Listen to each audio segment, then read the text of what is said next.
Alam mo ba kung sino ang pinakasinungaling na tao sa mundo? Ang lalaki.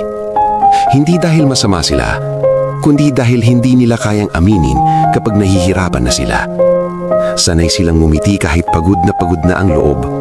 Sanay silang magpanggap na okay kahit unti-unti na silang nadudurog.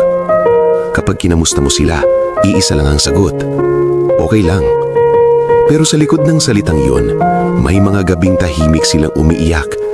May mga problemang sila lang ang may alam. May bigat na araw-araw nilang pasan, pero wala silang masabihan.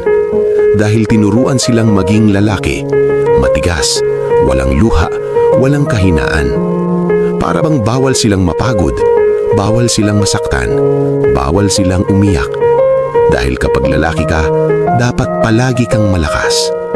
Pero ang totoo, mas emosyonal ang lalaki kesa sa iniisip ng lahat. Mas malalim silang magmahal, mas tahimik silang masaktan, mas matagal nilang kingikimkim ang sakit hanggang sa sila na mismo ang maubos. Hindi nila ipinapakita hindi dahil wala silang nararamdaman, kundi dahil natatakot silang husgahan. Dahil labag sa pride nila ang makita silang mahina.